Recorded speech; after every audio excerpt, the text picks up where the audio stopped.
శ్రీ గురుభ్యో నమః. యుధిష్ఠిరుడు, పితామహ, ఈ శ్రాద్ధం అనేది ఎప్పుడు ప్రచారంలోకి వచ్చింది? అందరికంటే ముందు ఏ మహర్షి దీనిని ప్రచారం చేశాడు?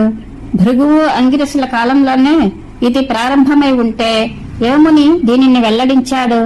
శ్రాద్ధ ప్రక్రియలో ఏ ఏ కర్మలు, ఏ ఏ ఫలమూలాలు, ఎటువంటి అన్నం త్యజించదగినవి అని ప్రశ్నించాడు. భీష్మ పితామహుడు చెప్తున్నాడు, శ్రాద్ధం ఏ కాలంలో ఎలా ప్రచారంలోకి వచ్చిందో, దాని స్వరూపం, అందరికంటే ముందు ఎవరు దీనిని ప్రచారం చేశారో అవన్నీ చెప్తున్నాను విను. పూర్వం బ్రహ్మదేవుని నుండి అత్రి మహర్షి పుట్టాడు. అతడు చాలా ప్రభావం గల ఋషి.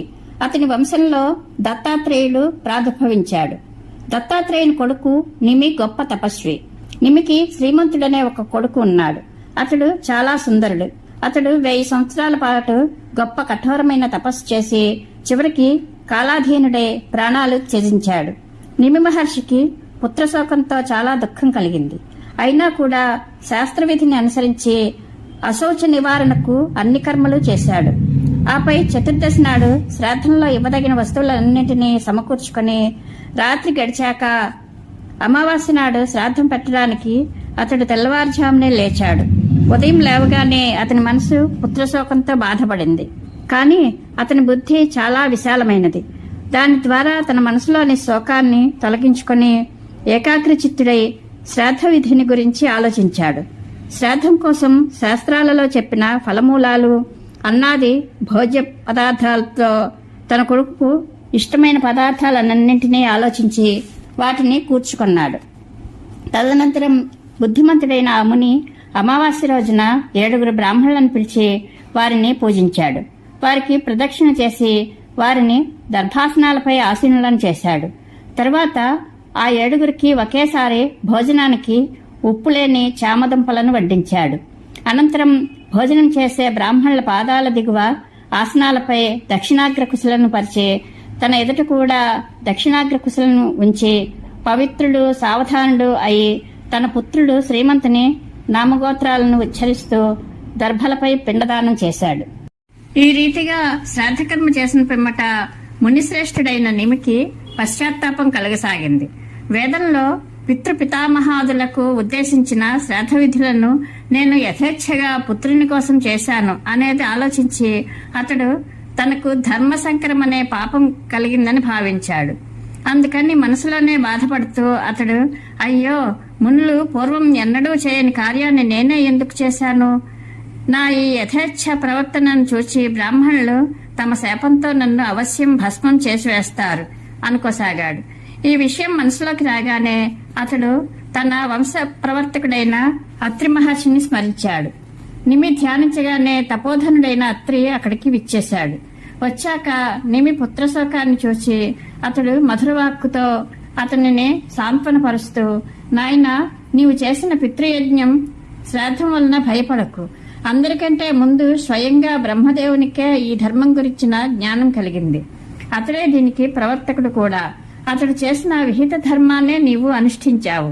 బ్రహ్మదేవుడు తప్ప వేరెవరూ శ్రాద్ధ విధిని ఉపదేశించగలుగుతారు? ఇప్పుడు నేను నీకు స్వయంభువు చెప్పిన ఉత్తమ శ్రాద్ధ విధిని వివరిస్తాను. దీనిని విని ఈ విధినే అనుసరించి శ్రాద్ధానుష్ఠానం చేయి. ముందుగా వేదమంత్రోచ్చారణ పూర్వకంగా అగ్నికృత్యాలు పూర్తి చేసుకుని ఆపై అగ్ని, సోమ, వరుణులకు, పితరులతో పాటుగా ఉండే విశ్వేదేవులకు వారి భాగాలు అర్పించాలి. బ్రహ్మదేవుడే వారి భాగాలు ఏర్పరిచాడు. అనంతరం శ్రాద్ధక్రియ చేసే చోట నేలను వైష్ణవి, కాశ్యప, అక్షయ మొదలైన నామాలతో స్థుతించాలి. శ్రాద్ధానికి జలం తెచ్చేటప్పుడు వరుణదేవుని స్థుతించి అగ్నిని, సోముని కూడా తృప్తిపరచాలి. బ్రహ్మ సృష్టించిన కొంతమంది దేవతలే పితరుల పేరుతో ప్రసిద్ధులు. వారిని ఉష్ణవులు అని కూడా అంటారు. స్వయంభువు వారి భాగాలనే నిశ్చయించాడు. శ్రాద్ధం ద్వారా వారిని పూజించడం వలన శ్రాద్ధకర్త యొక్క పితామహాది పితరులు నరకం నుండి ఉద్ధరింపబడతారు. పూర్వం బ్రహ్మ శ్రాద్ధానికి అధికారులుగా చెప్పిన అగ్నిశ్వాత్తాది పితరుల సంఖ్య 7. విశ్వేదేవులను గురించి నేను ఇంతకు ముందే చెప్పాను.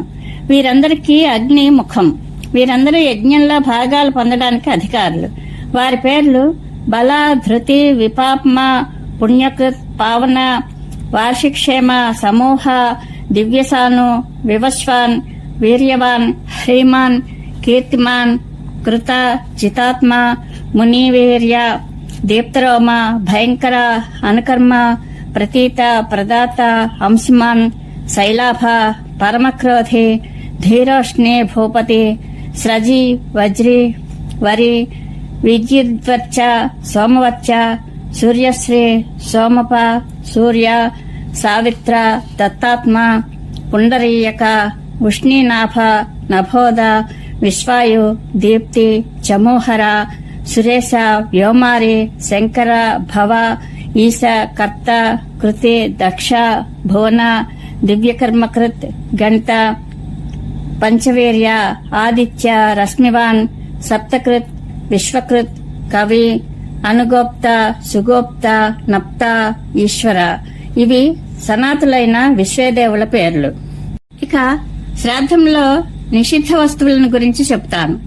ధాన్యాలలో కొర్రలు, తాలుధాన్యం, పోపులకు ఉపయోగించే వానిలో ఇంగువ, వెల్లుల్లి, నీరుల్లి, కూరలలో ములగ, కోవిదారం, క్యారెట్, గుమ్మడి, ఉసిరి, సొరకాయ మొదలైనవి, నల్ల ఉప్పు, నల్ల జీలకర్ర, మిరియం ఉప్పు, సీతపాకి, శాకం, పుట్టగొడుగులు, మొలకలు, పరికిగడ్డ ఈ వస్తువులన్నీ శాస్త్రంలో విడువబడినవి. అన్ని రకాల ఉప్పులు, నేరేడు పళ్ళు, తుమ్ముతో గాని కన్నీటితో గాని దూషితమైన పదార్థాలు కూడా శ్రాద్ధంలో వదిలివేయాలి. శ్రాద్ధంలోనూ యజ్ఞంలోనూ సుదర్శనం అనే పేరు గల శాకం నింగ్యమైనదని భావిస్తారు. దానిని హోమం చేయడం వలన దేవతలు పితరులు ప్రసన్నులు కారు. శ్రాద్ధం ఆరంభించేటప్పుడు అక్కడి నుండి మాలమాదిగలను దూరం చేయాలి. అలాగే కాషాయ వస్త్రాలను ధరించిన వారిని, గ్రిడ్డివారిని, పతితులను, బ్రహ్మహత్య చేసిన వారిని, వర్ణసంకరులైన బ్రాహ్మణులను, ధర్మభ్రష్టులైన బంధువులను కూడా శ్రాద్ధభూమికి చుట్టుపక్కల ఉంటే అక్కడి నుండి పంపివేయాలి. పిండదాన సమయంలో ఈ అందరినీ దూరంగా ఉంచడం ఉచితం. భీష్ముడు చెప్తున్నాడు.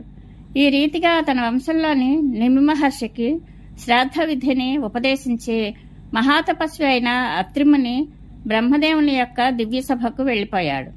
ధర్మరాజా ఈ రీతిగా ముందుగా నిమి శ్రాద్ధ విధిని ఆరంభించినాడు.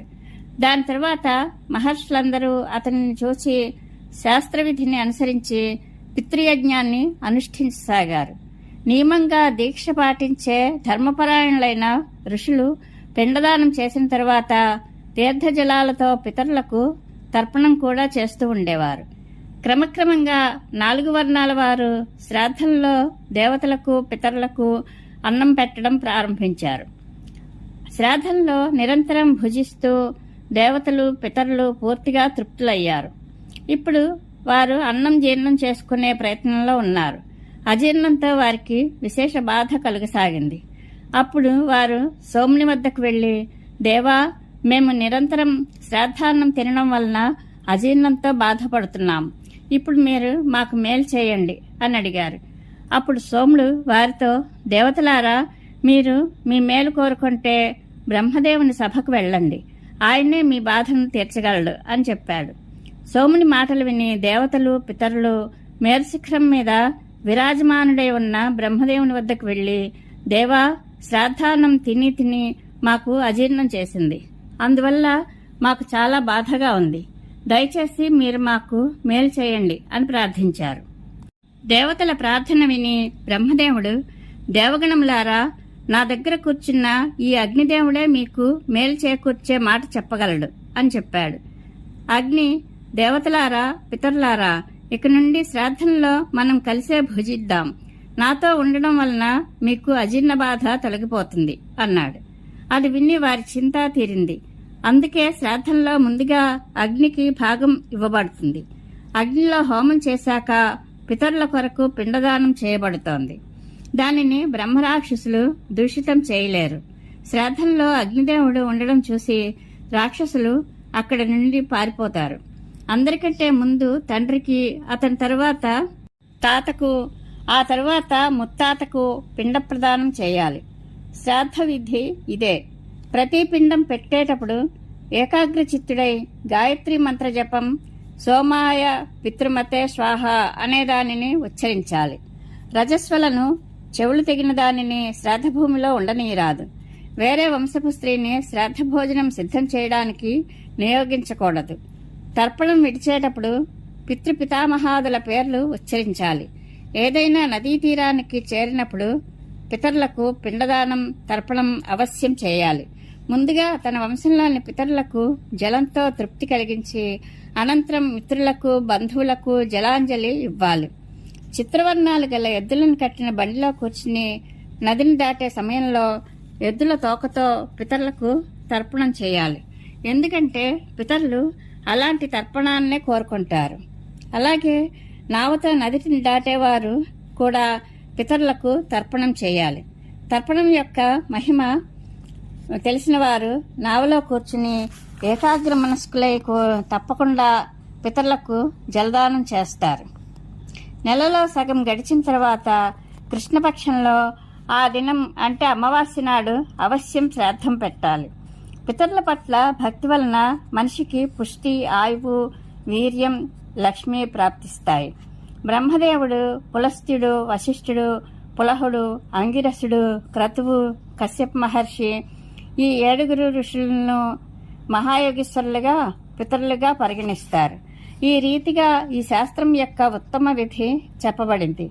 చనిపోయిన మనిషి తన వంశంలో పుట్టిన వారి ద్వారా పిండదానం పొంది ప్రేతత్వ బాధ నుండి విముక్తి పొందుతాడు.